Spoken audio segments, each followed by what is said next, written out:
नमस्कार, शुभ सायंकालम। सर्वप्रथम sunrise English school के ऑनलाइन क्लासेस में कक्षा 10वीं के सभी छात्र और छात्राओं का स्वागत है। आइए छात्रों, अब हम इस YouTube चैनल के माध्यम से, इस वीडियो के माध्यम से कक्षा 10वीं विषय हिंदी और किताब का नाम है हमारा संचयन और पृष्ठ क्रमांक 15 तथा 16 आज हम देखने जा रहे हैं। इसके पहले के वीडियो में हमने आपको बताया था कि पृष्ठ क्रमांक 14 हमने देखा था और क्या क्या स्थिति हुई थी बताया था। अभी हम देखने जा रहे पृष्ठ क्रमांक 15 में देखो यहाँ पर दिखाई दिया है, एक फ़ोटो दिखाई दे रहा है, सबको स्पष्ट दिख रहा है कि हरिहर काका बीच में दिखाई दे रहे हैं, बूढ़े बुजुर्ग हरिहर काका, ठीक है। उनके सिर के बाहर सब चले गए। इस साइड में उनका एक भाई है, उस साइड में उनका एक भाई दिखाई दे रहा है। और जो तीसरा भाई है, वो तीसरा भाई उसके हाथ में क्या है, डंडा है, और डंडे से सब भाई हरिहर काका की पिटाई कर रहे हैं, काका को मार रहे हैं। अब हम चलते हैं सीधे पृष्ठ क्रमांक 16 पर। 14 हमने इसके पहले वीडियो में देखा था। चलो पढ़ते हैं पृष्ठ क्रमांक 16 का पहला गद्यांश। हरिहर काका के साथ उनके भाइयों की हाथापाई शुरू हो गई। हरिहर काका अब उस घर से निकलकर बाहर गांव में भाग जाना चाहते थे, लेकिन उनके भाइयों ने उन्हें मजबूरी से पकड़ लिया था। प्रतिकार करने पर अब वे प्रहार ही करने लगे थे, लेकिन अकेले हरिहर कई बलों से जूझ सकने में असमर्थ थे। फलस्वरूप उन्होंने अपनी रक्षा के लिए खूब जोर जोर से चिल्लाना शुरू कर दिया। अब भाइयों को चेत आया कि मुआवजे तो उन्हें पहले ही बंद कर देना चाहिए था। उन्होंने तत्क्षण उन्हें पटक कर उनके मुंह में कपड़ा ठूस दिया, लेकिन ऐसा करने से पहले ही काका की आवाज़ गांव में पहुंच गई थी। टोला पड़ोस के लोग दालान में जुट गए थे।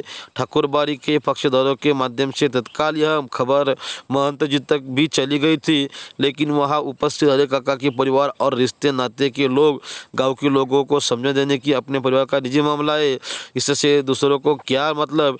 लेकिन महंत जी ने वह तत्परता और फुर्ती दिखाई जो काका के भाइयों ने भी नहीं दिखाई थी। वह पुलिस की जीप के साथ आ धमके। देखो छात्रों, जो होना नहीं चाहता, मुझे अपेक्षा ही नहीं की थी, वही यहाँ पर हो रहा है। पृष्ठ क्रमांक 16 का पहला गद्यांश। अब अर्थ देखते हैं। यहाँ पर लेखक बोल रहे हैं कि हरिहर काका के साथ उनके भाइयों की हाथापाई शुरू हो गई, यानी झगड़ा शुरू हो गया, और हरिहर काका आप उस घर से निकलकर बाहर गांव में भाग जाना चाहते थे।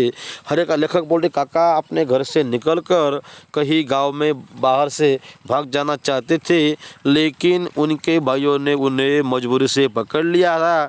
और लेखक बोल रहे कि प्रतिकार करने पर अब वे प्रहार भी करने लगे थे, और बोल रहे कि अकेले हरिहर कई लोगों से जूझ सकते में असमर्थ थे, वो समर्थ नहीं थे।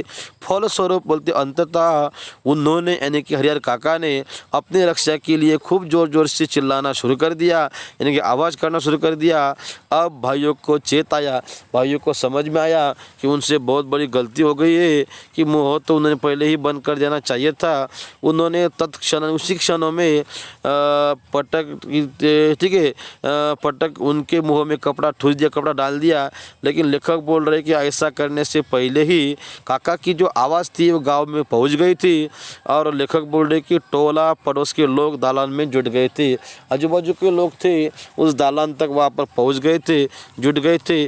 ठाकुरबाड़ी के पक्षधरों के माध्यम से तत्काल यह खबर जो आश्रम के महंत थे, महंत तक भी चली गई थी, लेखक बोल रहे।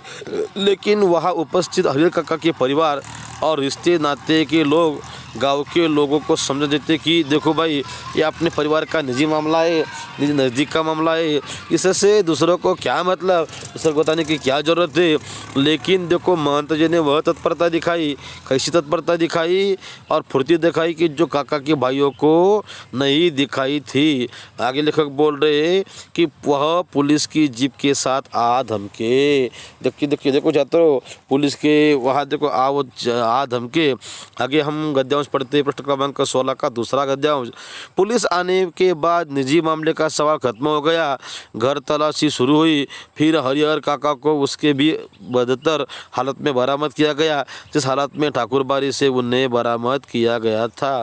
देखो छात्रों, बात यह वही लेखक बोल रहे हैं कि पुलिस आने के बाद निजी मामले का सवाल खत्म ही हो गया कि हमारा नज़दीक है, वो मेरा भाई है। लेखक बोल रहे कि घर तलाशी शुरू हुई।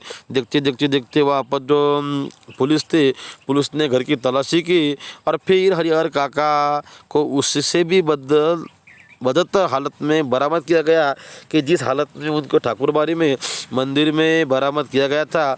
अगला गद्यांश पढ़ते हैं पृष्ठ क्रमांक 16 का तीसरा गद्यांश। बंधन मुक्त होने और पुलिस की सुरक्षा पाने के बाद उन्होंने बताया कि उनके भाइयों ने उनके साथ बहुत जुल्म अत्याचार किया है।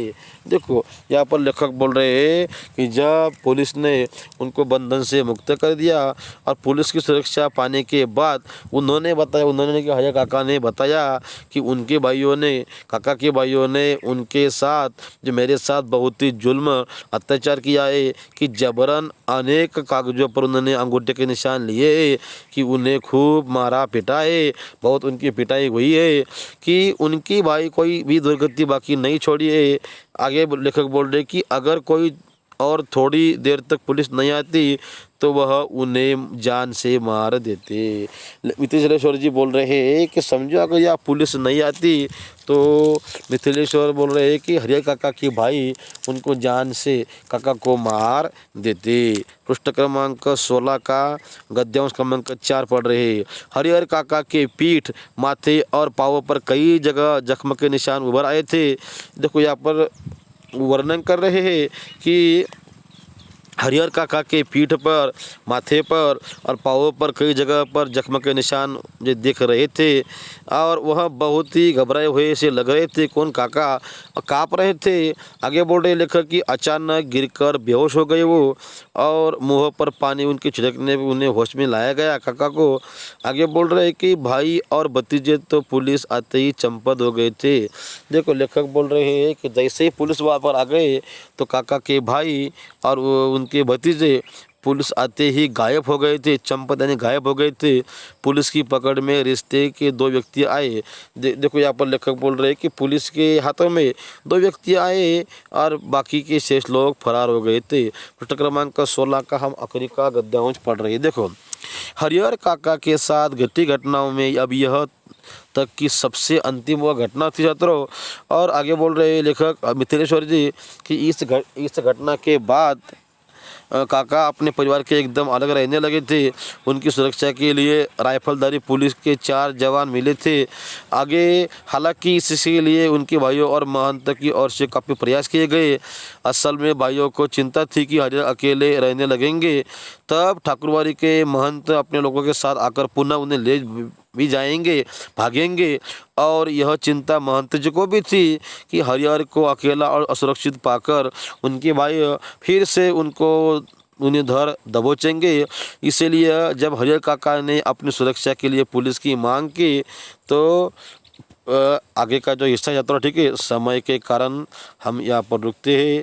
अब बाद में क्या हुआ ये हम अगले वाले गद्यांश में, अगले वाले वीडियो में देखेंगे। ठीक है छात्रों, रुकते, धन्यवाद।